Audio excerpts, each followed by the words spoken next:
welcome everyone to the third episode of Research Cafe series, where science meets inspiration. We are shaking things up with the pioneering initiative of the Innovation and Ideation Club, a first of its kind in climate's history. Join us as we explore the fascinating world of scientific research and innovation through the personal stories of experienced researchers. I'm your host, Shambhavi Dubey, and today we are thrilled to have Dr. Neha Sarathia, a renowned assistant professor, author, and clinical researcher, joining us as our esteemed guest speaker. Ma'am has accumulated a wealth of experience in clinical research and academia with a strong background in clinical pharmacology studies. She has completed her PharmD from Sumandeep Vidyapeeth University in year 2022 and has since been actively involved in various research projects and publications. Her expertise in clinical research is complemented by her experience as a clinical research coordinator at Parul Sevashram Hospital and her current role as an assistant professor at Parul University of Pharmacy, Parul University, where she is dedicated to fostering the next generation of researchers. She has published an impressive array of research papers, including a book titled Drug Related Problems and Their Overcomes, and she has presented her work at various conferences and seminars. Throughout her journey, Dr. Sarathia has demonstrated a keen interest in protocol designing, translating drug trials, and managing clinical data. Her passion for medical writing and clinical research has led her to explore innovative approaches in these fields, and we are excited to learn from her experiences and insights today. Good evening, ma'am, and a very warm welcome to you. Thank you so much. Okay. So, ma'am, shall we start with the questionnaire session? Yes, Okay. of course.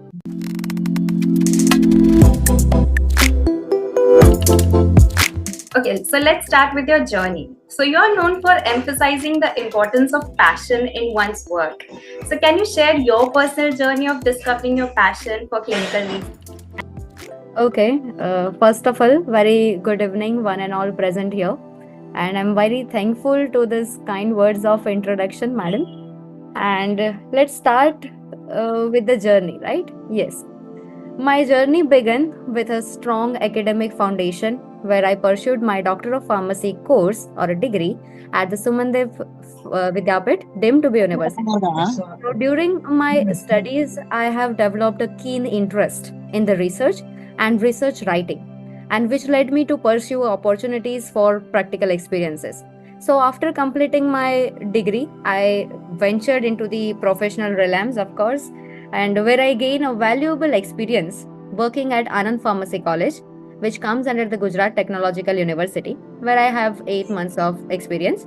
And this experience not only honed my skills but also fueled my passion for the research writing. I have joined Parul University recently in the year of 2023, and coincidentally and fortunately, I have got the chance to work as a clinical research coordinator as well by continuation in the academic profile.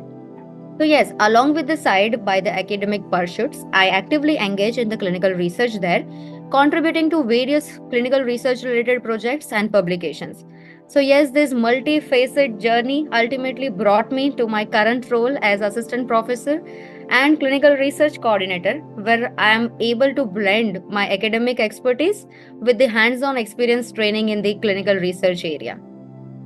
It's truly inspiring to see how your passion has led to where you are today. So, ma'am, we also want to ask, family often plays a very significant role in career choices. So, how did your upbringing and family influence your career choices? Of course, family play an important role. So my upbringing and family that have been very instrumental throughout in shaping my career choices. Growing up in a household where education and intellectual curiosity that has highly valued, and that is instilled in me a strong work ethics and a passion for learning the new things. So basically I am came from a family of 3, that includes me and my parents. I don't have any siblings. My parents always encourage me to explore my interest and the area of interest and pursue my goals, providing unwavering support along with the way. Normally, the parents do these things right now. Additionally, witnessing the dedication and commitment of my mother particularly because she is also in the same field. She is also a professor in the college and having the subject literature, having PhD degree too. So yes, that serves as an inspiration and motivation for me to follow the similar path of her. And their guidance and encouragement that have been pivotal role in shaping my career trajectory and fueling my determination to excel in the chosen field. Beautiful. It's a great reminder that our loved ones can be a very powerful source of our motivation. Yes. Could you please highlight any mentors or role models that have impacted your career decisions? Sure. Uh, I can say mentors and role models are very important because when you say mentors, they give you the direction. And when you say role model, that is meaning if you see him or her and if you see the content or quote which is delivered by them, you follow the same thing as a direction. So yes, throughout my journey, I have been fortunate enough to have lots of mentors and role models, and those are the ones who have that left a lasting impact on my career choices and the decisions. One individual who stand out again, it's my mother as a mentor. Today is Mother's Day too. So Yes. yes, of course, whose guidance and wisdom have been invaluable to me. Her expertise, her encouragement, and willingness to learn the new things that have not only helped me to navigate the challenges, but have also inspired me to aim higher and to pursue the goal with the total determination. Additionally, my previous institution, that was APC Anand Pharmacy College, where I met with the Dr. Anita Mehta, who is right now the head of the Department of Pharmacy Practice over there and who is a retired principal of Alam College of Pharmacy, Ahmedabad. She is very inspiring woman. So yes, mentor who insights and support that have played a significant role in shaping my professional development.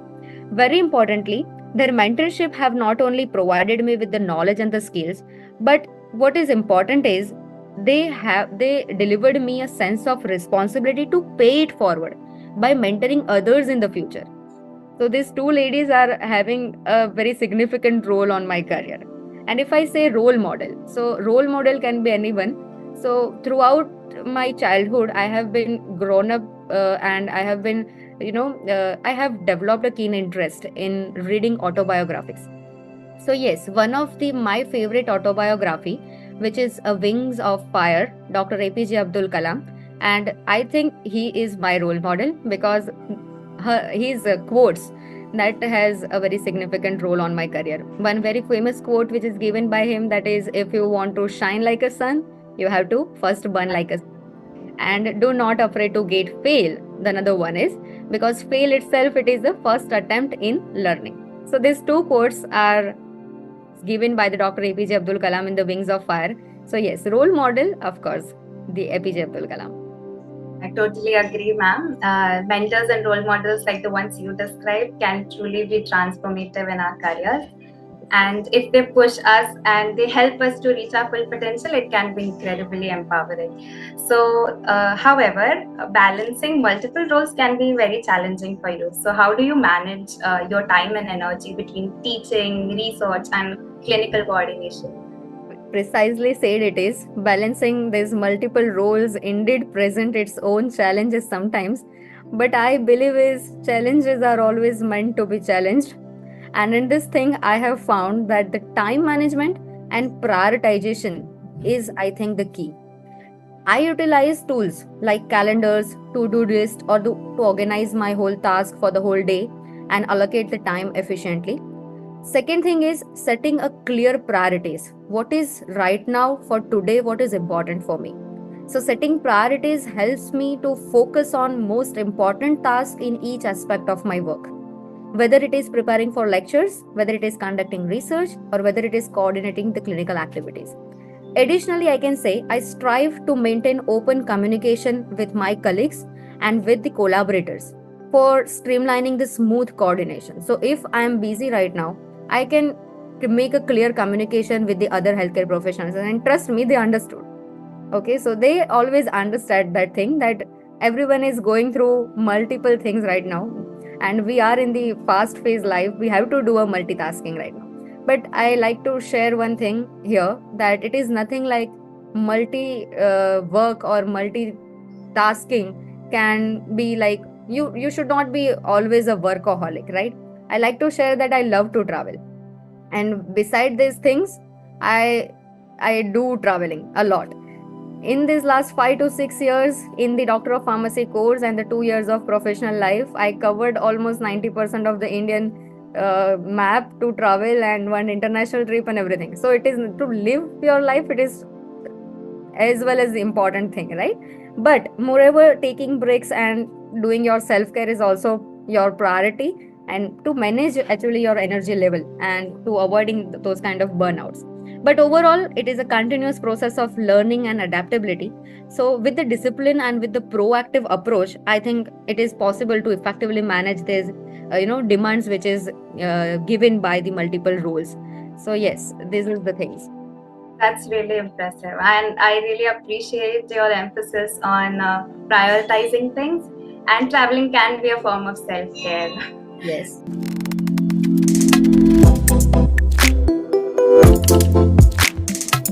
We'll keep that in mind. So, we have explored your journey and passion. Now, let's dive into the exciting work you're doing. So, could you please provide us insights into your current research interests or any key project you are involved in? Yes, sure. So my current research interest that revolves around the public health, which can be interactive sessions, which can be survey things, which can be communicable disease awareness. I want to make a bridge between healthcare professionals and community. So right now I'm working on it, and also I am interested in the clinical research area because I am belonging those field, right? So how exactly a clinical pharmacist can make a difference in this streamlining the process? So currently I am in the several key projects that I have enlisted and that align with this with the professional life. So one project that focuses on the women health. So me along with my fourth year PharmD students are working on the women health related one survey project, which is nothing but the premenstrual syndrome, I think, which is very understandable condition, but still women are not women are not understand the pre-causes or the warning signs of PMS, which can be dangerous and which can be converted into the fibroids and everything. So we are working on it, and the primary objective behind working on this project is to expand more awareness into the female population and to reaching the community. So by making this article a significant publication, we can reach to more healthcare professionals too and the community too. So these projects involve the collaboration, interdisciplinary approach, and that may include the aspect of data analysis, clinical trials, or the community based interventions. Overall, the research endeavors that reflect the commitment of me and my students about the spreading the awareness to the community. So these are my current area of research. That's really appreciative, ma'am. And you guys are doing a very great work, actually. So, research can often uncover surprises. So, can you tell us about any unexpected discoveries that change your perspective? That is a very interesting question, I think, because when you do a research kind of thing, I think setbacks are there and discoveries are there. Sometimes surprises are there. Yes. So certainly in my research journey, I have encountered certain kind of discoveries. That is not like a large scale discovery, but yes, minor ones. One such incident, I remember that during a study of PMS, we have investigating the efficacy of particular treatment for the premenstrual syndrome. So we anticipated seeing certain kind of outcome based on the previous literature. Everyone follows the previous literature in the research. So we are doing the same thing. But to our surprise, that result revealed, the data collection result, that revealed a different pattern. So this unexpected finding prompted me to reevaluate my findings and reevaluate my data collection things and delve deeper into the understanding of the mechanism. So ultimately it led to the paradigm shift, we can say, and we approached the research question and highlighted the importance of remaining open-minded and adaptive in the fact of new evidence. So when you do a research, you have to be open-minded and broad spectrum. So we can say, we cannot say like this, if the one medicine is particularly designed for one particular disease, it cannot be fitted somewhere else.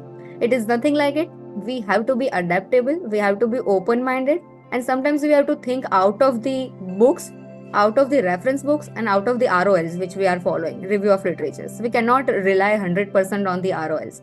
So this experience underscored the dynamic nature of the scientific inquiry, and we can say reinforce the notion that unexpected discoveries can often lead to breakthroughs, advancement in the knowledge sometimes. And we That's have a true. very good example of minoxidil as well, Yes. antihypertensive, but repurposing of that particular drug is the hair growth, right? So that is also a discovery for us. Yes, that's actually a very great learning, and the unexpected findings. This one really had a lasting impact, I guess.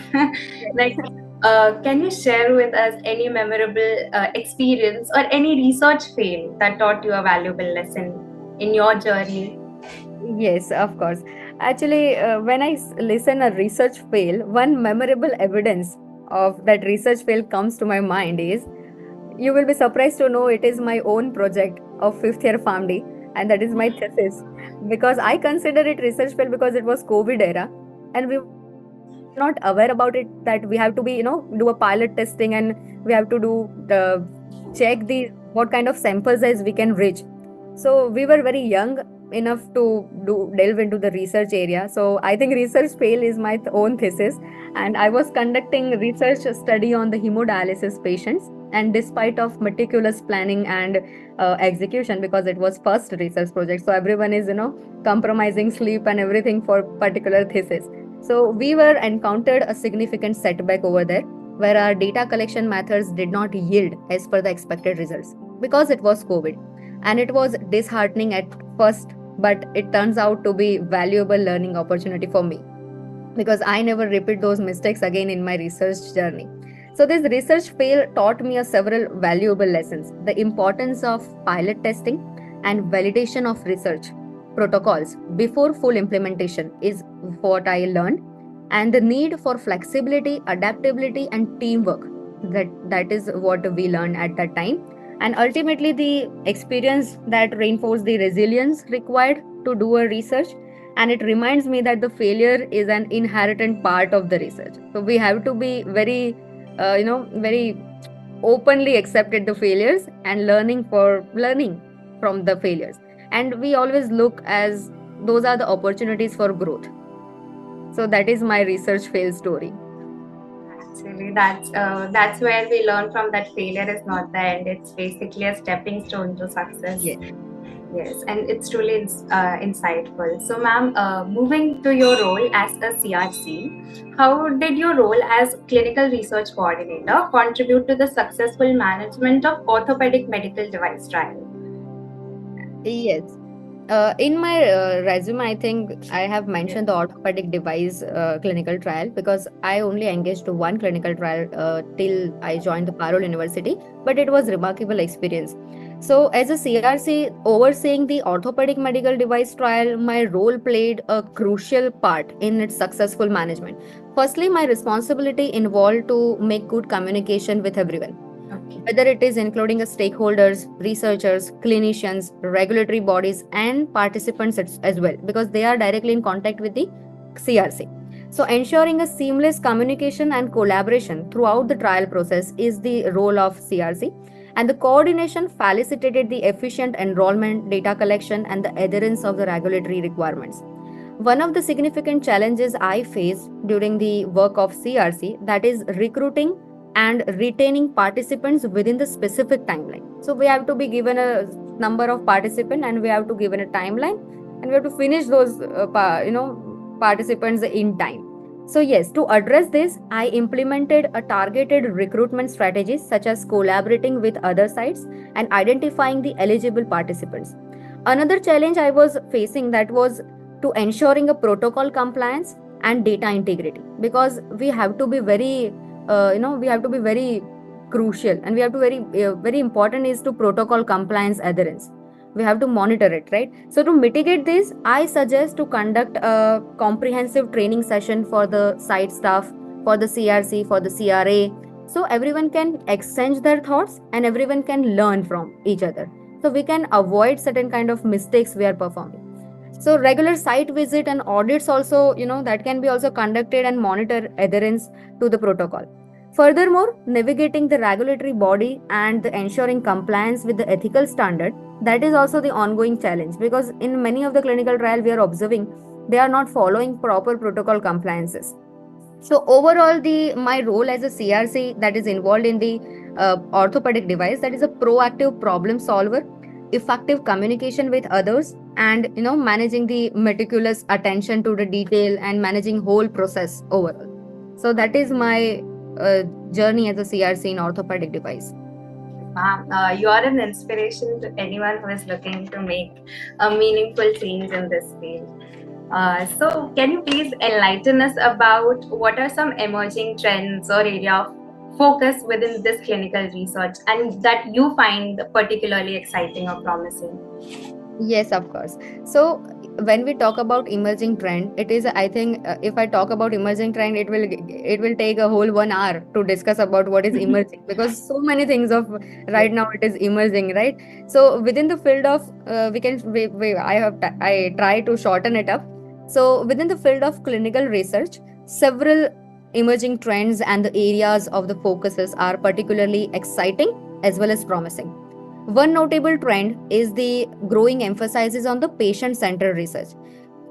We can say we all are evolving around the patient care ultimately. So that is the trend right now, which involves active engaging of the patient in the research process, from study design to disseminating of the results. They should know everything. They should know what we are doing, how we are doing, everything. This approach not only ensure that the researchers aligns with the patient needs and priorities, but it will enhancing the relevance, we can say, of the study findings. Another promising trend in the integration, that is, we can say, in this clinical research, that is integration of health technologies. Because now in our era, even if we are connecting on the social media platform, so that is, we can say, nothing but a health technology, such as we are having a wearable devices, we are having mobile apps, we are having telemedicine platforms. These technologies enables the remote data collection. That is also considering the real time monitoring and personalized interventions, so enhancing this efficiency and sustainability of clinical trial while also improving the participant engagement is the trend situation now. Additionally, we can say the adoption of trial designs is also a gaining transition within the clinical research community. The design allow the real-time modification to study the protocol comprehensively, to doing a data analysis to mitigate the risk factors, adverse drug reaction monitoring, etc. So furthermore, there is very growing recognition of the improvement of diversity and inclusivity in the clinical research field. But overall, we can say emerging trends that holds a great promises for, we can say, for us like clinical researchers, which they are in the initial stage of clinical research. So yes, those are the trends we can follow in our in our practices. Okay, that's you're absolutely right. And about the potential of the healthcare technology, that's a really great point, actually. Ma'am, any suggestions which you would like to give to early career researchers who are looking to establish themselves in field of clinical research? For early career researchers aspiring the establish themselves in the field of clinical research, I would like to say, first of all, build a strong foundation. What do you mean by it? Meaning, invest in acquiring a solid foundation in research methodology, bioaesthetics, and clinical trial designs. Pursue some relevant coursework, workshops, certification courses to strengthen your knowledge. So, first was to build a strong foundation. Second advice I would like to say, that is gain some practical experiences with the certification course. Seek out opportunities for hands-on experiences on clinical research, whether through the internship, whether working as a volunteer. Actively engage yourself in the research projects and seek some mentorship from the experienced, researcher who is in this field only. Third advice I would like to say, that is networking and collaborative approach. Build and nurture your relationship with others who are involved in this field, because that will open doors for opportunities for you. Fourth advice I would like to say, that is stay informed. You have to be, update yourself. What is emerging trends nowadays? What are the current affairs of pharmacy? And you have to update yourself. So stay informed about it. Fifth, develop effective communication skill. Very required, very important. Verbal as well as written. Both of the skill is required. Sixth, be persistent and resilient enough. So research can be challenging sometimes, and research fail is the category which can be happens, right? So stay positive, stay persistent with your work. Many of the time I observe students are having research papers, and one or two times they will receive the rejection, they will leave it. So that is not the thing. We have to understand that rejections are the part of the research. That will make our research more focuses on the important aspects. Seventh advice I would like to say, that is the ethical conduct. What do you mean by ethics? Ethics is something like, if someone is not watching over you, still you are performing your duties well. That is ethics, right? So ethical conduct is very important. True to yourself, loyal to yourself, it is very important. Seek feedback, because many of the time people are not open to feedbacks and the criticism. You have to be open at the initial level, and you have to be very open minded with the feedback and the criticism as well, because once you proceed in life, the criticism will follow you. So you have to be very positive about it. Last is last is stay passionate enough and stay curious enough to learn new things, because curiosity makes a huge difference. Because two of the things can be done by chance or by choice. So yes, if you are curious enough, you will do by choice, otherwise by chance. So that is the thing. So these are my advices for the upcoming researchers. That's a wonderful perspective, and all your advices are very spot on, ma'am. So I had a question that since you're an inspiration to many, and your interests and hobbies are just as fascinating as yours, so can you share a bit more about your love for traveling, reading, or playing guitar as well? Yes, actually, I think hobbies are very important in life. And if you see, I think my mom always told me the sentence that one should always learn to make any of the musical instrument once in a life. They will never feel lonely if they know. So I choose on a guitar, and yes, it is very painful to learn a guitar strumming, because it will make a whole fingers to burn. You cannot grow your nails, etc. So that is very compromising and very painful process to learn guitar. But yes, once you tune it and once you listen to music which comes from it, that is very mesmerizing. And love for traveling, that is actually traveling makes us more we can say instilled in us the storytelling behavior. Because once you visit certain kind of place which is very new to you, you will explore new things, your mindset will be changed, your thinking process will be changed. You are not anymore the close angle viewing perspective. That will be changing whole thing. So yes, hobbies are the very important thing one should always have. That's really amazing, and I'm so impressed by whatever you have told us.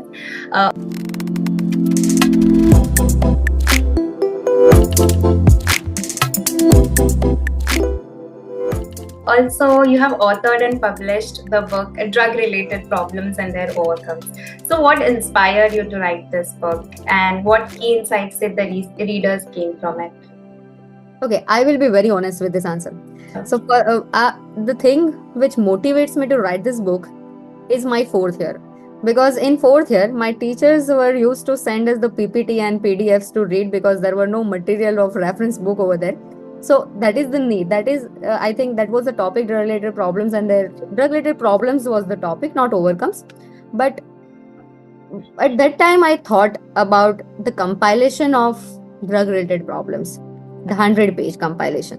So it will make it makes the students more easy to grasp the whole thing, because we are having reference books of DP Rowe, of Hirschman, etc., etc.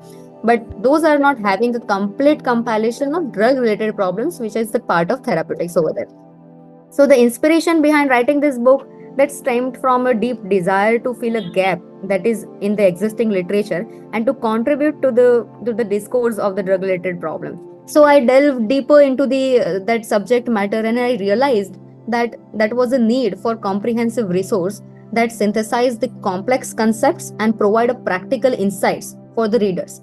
So through the diligent research and reflection of my own experiences, I started to compile as much as material I can.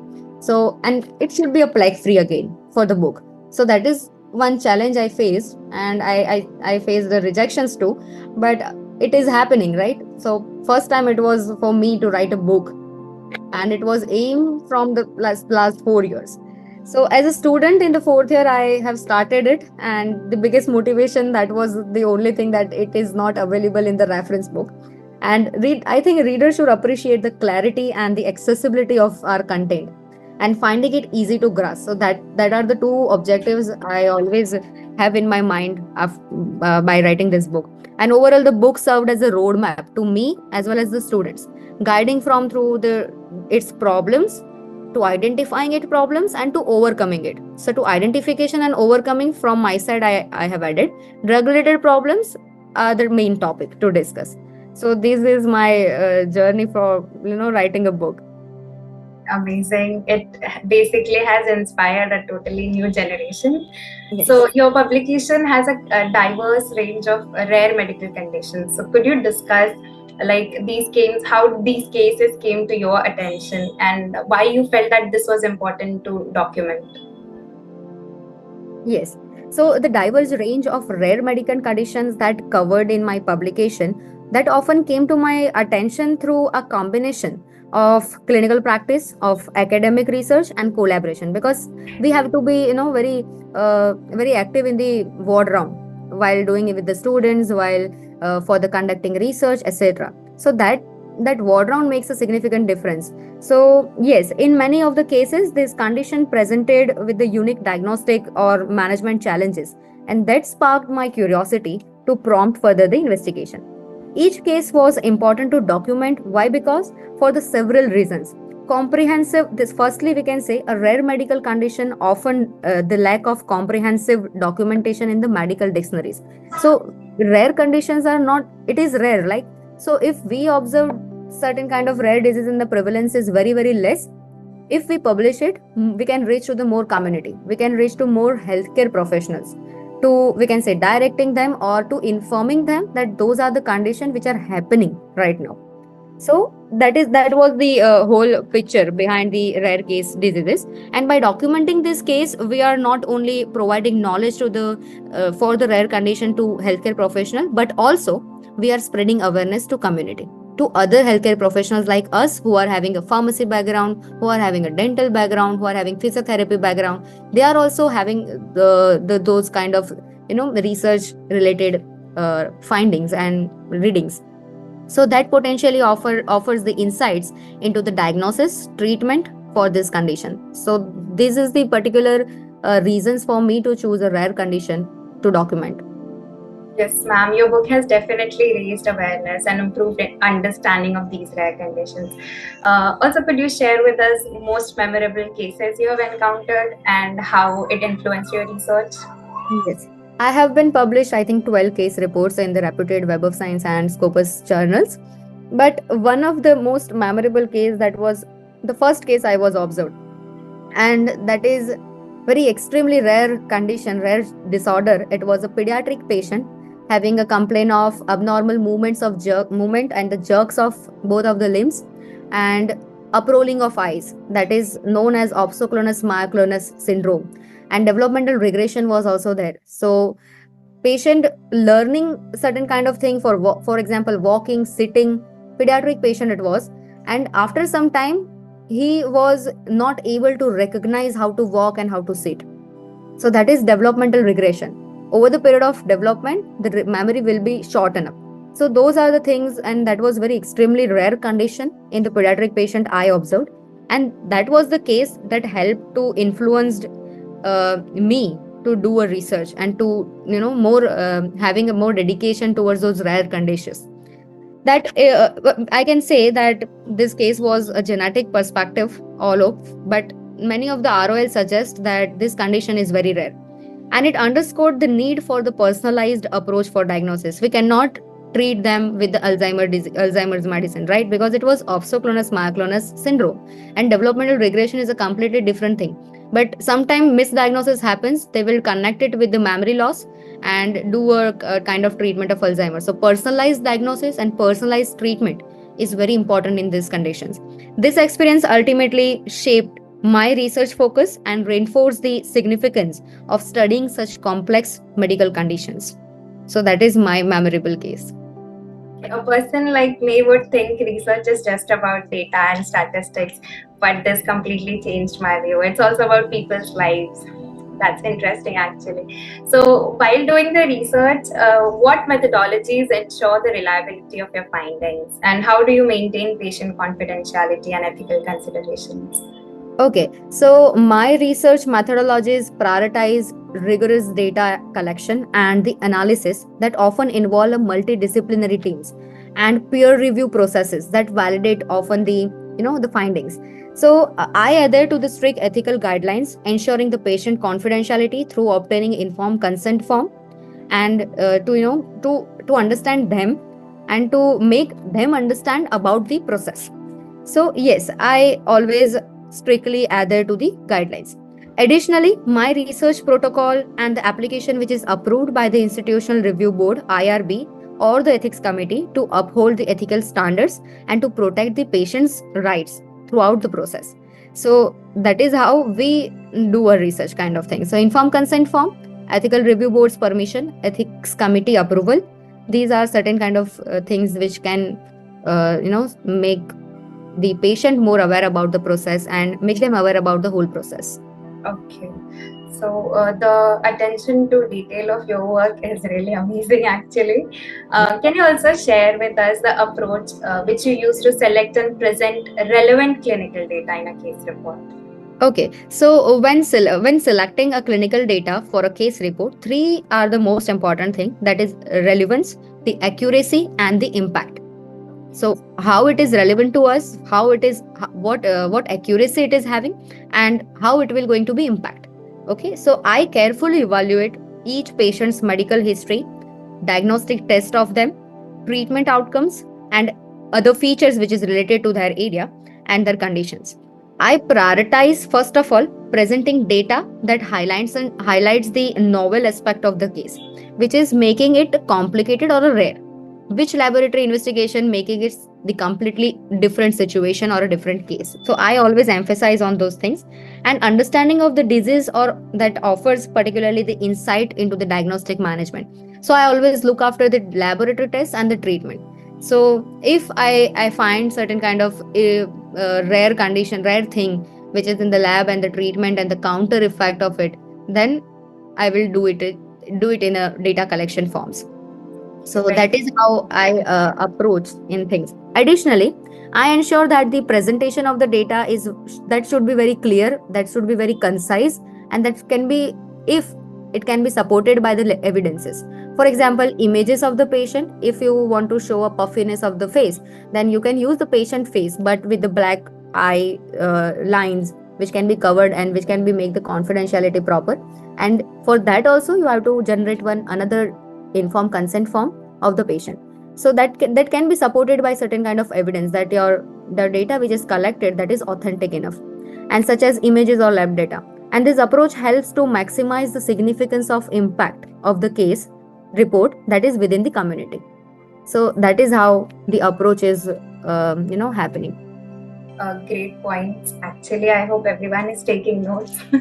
So, any guidance which you would like to give to budding researchers on the process of journal selection for their case reports, and also any red flags or warning signs they should be aware, whether a journal is predatory or it's legitimate? How can they come to know about it? Yes, here also I can be very honest and saying that publication nowadays, it is shifted. For in the previous years, I think the publications mostly the aim of the publisher is to make the awareness, spread the awareness, to mitigate the risk factors. Nowadays it is more like a business. Journals are doing business, right? They are they ask certain kind of money, they will do the overnight publication. It is not like that. So yes, journal selection is very crucial part for the case report. I advise to all to consider factors such as the journal's reputation, indexing in the reputed databases, and relevance of the previously published data or previously published articles. So when assessing the whether the journal is legitimate or predatory, the researcher should watch out the red flags, such as what can be the red flags. Excessive publication fees is one of the red flag. Second, promises for rapid publication. I already told you that overnight publications are happening. I don't know how they are evaluating, how they are doing it, but it is a red flag. And unclear that editorial policies and the procedure, that is also the red flag or a warning sign that is something kind of mishappening with the journal. Additionally, checking the journal's inclusion in the reputable indexing services, like the journal should have a PubMed, should have UGC care list, Scopus, Web of Science, to ensure that this journal is authentic enough. Collaborating with the experimental mentors or the colleagues who are having those kind of experiment with the journals, who are publishing articles more frequently. So collaborating with them, they can navigate you further towards the journal selection process. But I would like to suggest, do not hurry in journal selection process. Do not make your publication unauthentic by submitting in the unauthentic research papers or the journal. So journal selection is very crucial part. You have to understand that what are the criteria for it. I think that particular topic required one whole lecture to understand how to select a particular journal. Okay, thank you, ma'am. Your advice is very admirable regarding that. So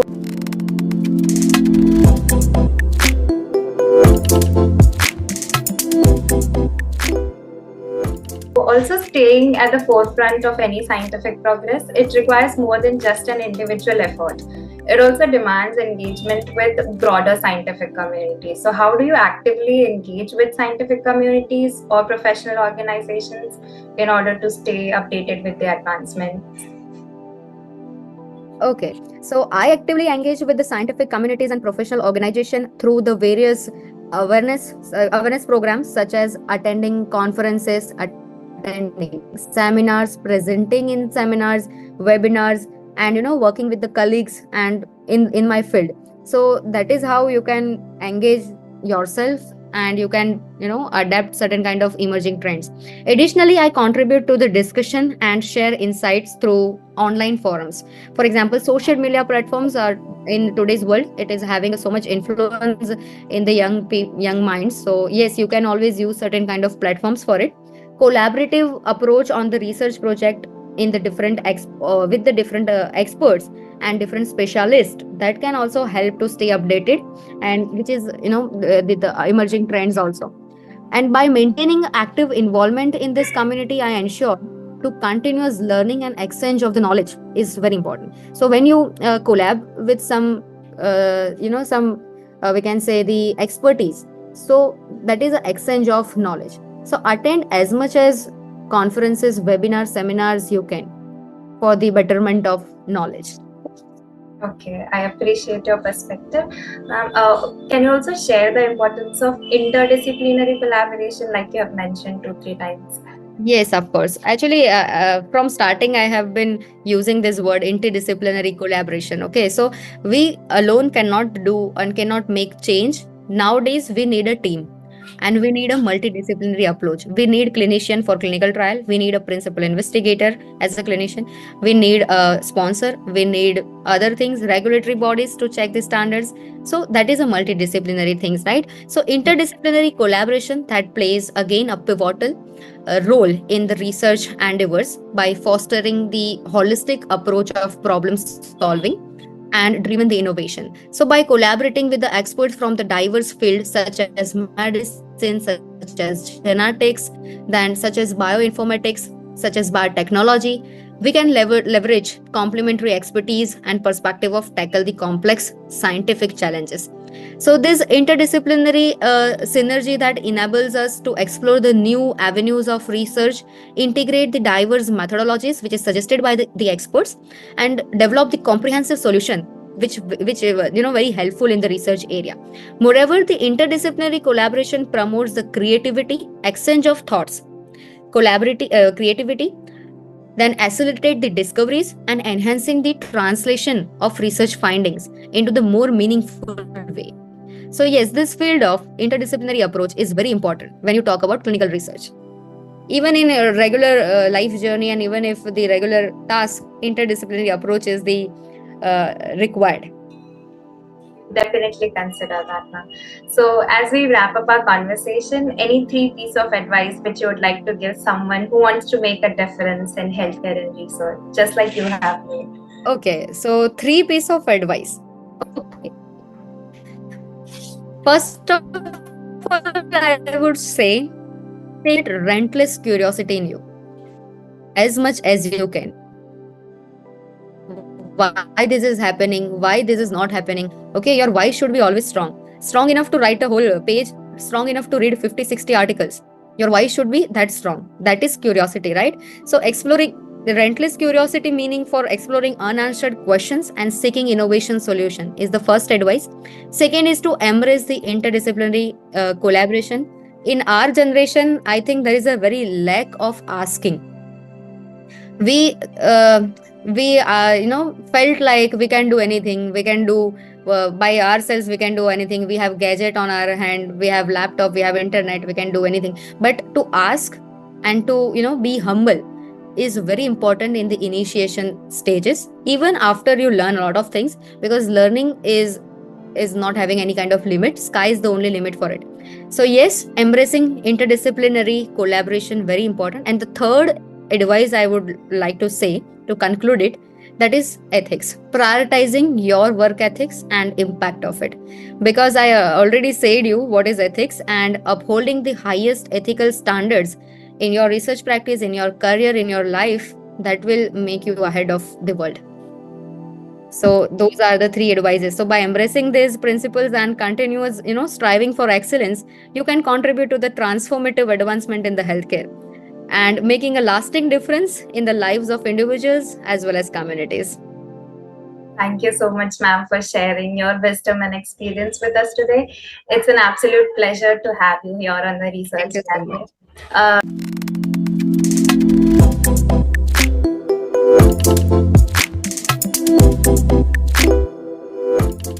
Now it's time for audience to ask questions. Please feel free to use the chat box, or you can unmute yourselves to ask the question. There is one question, I think. Can you suggest the best journals for the case report? See, I cannot suggest a particular name of the journal, but I can suggest how to search the journals. So you can go on the Google and you can write Web of Science indexed journal. The page will open, that is a Clarivate.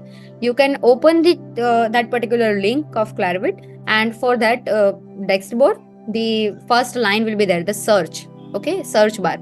So whatever the case report you are having, whether it is having a background of pediatric, whether it is having background of neurology, dermatology, oncology, whatever it is, general medicine, you can type keywords over there and they will suggest Web of Science indexed journals list.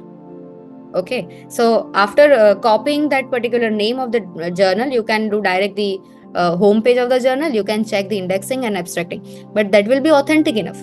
Why? Because that is a Web of Science indexed journals.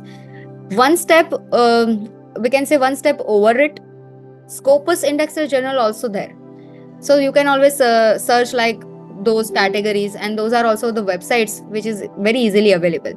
I can suggest 1 or 2 names of the journal which are having a Web of Science indexing. That is, if you are having a neurology case, then the Brain is the journal. Second, Journal of Young Pharmacists is also having a Web of Science indexing. Then the another journals are, for example, American Neurology is also the journal, because I am more interested toward the neurological cases, so I have a number of journals for it. So yes. There's another question. What are the opportunities for research and development to work, and what will be the LPA? Okay, what are the opportunities for research and development to work, and what will be the LPA? Okay, see, money I think money is the byproduct of your resume and your skills.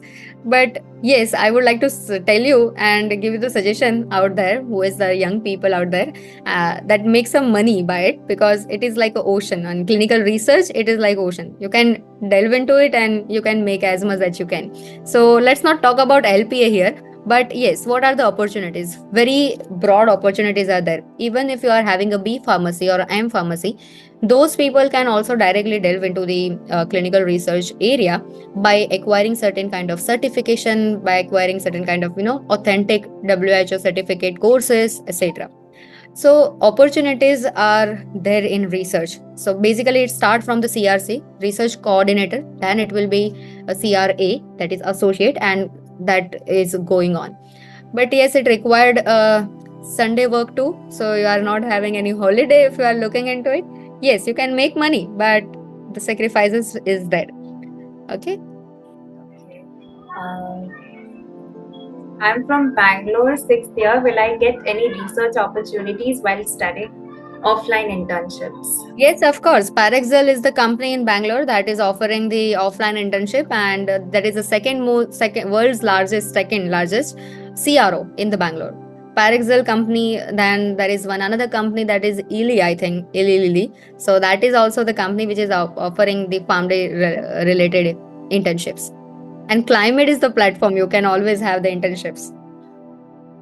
Ma'am, there's another question. Ma'am, what about the Asian Journal of Phytomedicine and Clinical Research?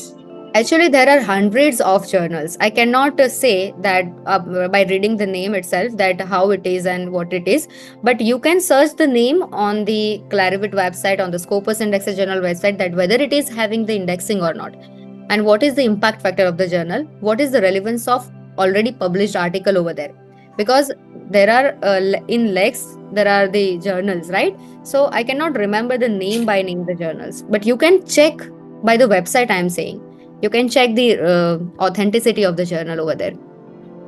Okay. Ma'am, there's another question. Ma'am, how to get CRC or CRA jobs? Ma'am, do we need to do some courses or increase charges?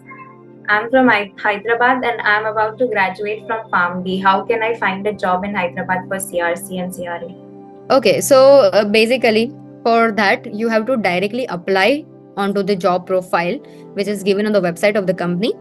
And for the CRC, there is no need of the certification course. But if you are having by side of your course, it is completely okay, and it is a plus point to our resume. It will add plus point to your resume that you are having a CRC kind of work. Because in PharmD, we are having a 5th year syllabus, and in that syllabus, we are having clinical research subject. So there is no need to extra courses for this particular CRC job. We are having a research and methodology subject, we are having clinical research, we are having biostatistics as a subject. So the whole area is which is covered by the PharmD syllabus. So there is no need of another certification course, but if you are doing it, it will be having a plus point. And in Hyderabad, I am not aware about it because I am from Gujarat. And in Hyderabad, I think there is a lot of companies that are having a branches in the Hyderabad. Hyderabad, Pune, and Bangalore are the three mega cities where the PharmD has grown up, and PharmD has a lot more opportunities in these three cities. So yes, in Hyderabad, I think you can find a lot of companies. Those are the CROs that can offer the post as CRC. Another question, is Parexel currently open for internship and how to approach? Okay, if Parexel is open for job CRC and approach, they are having two type of things. On the website, they are having a particular careers section. You can directly click on the career and you can have a Google form. You can fill it and you can apply. And for the internship, you have to wait. Sometimes on their portal of the Parexel, they are uploading the internship programs. So you can check and update it yourself.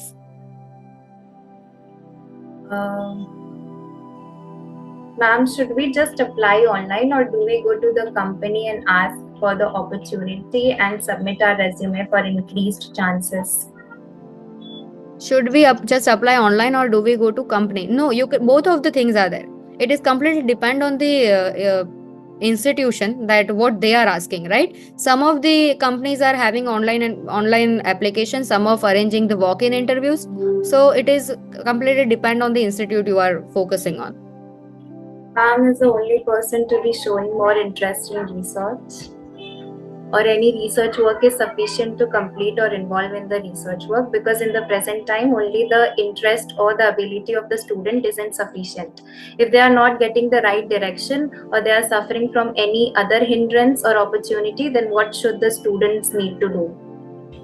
Students should the students in the age of that student era, you need certain kind of guidance. I think you need certain kind of good guidance. So that is the thing. Seek for the guidance of your mentors, your teachers. They will guide you as much as they can, and for that you can proceed further.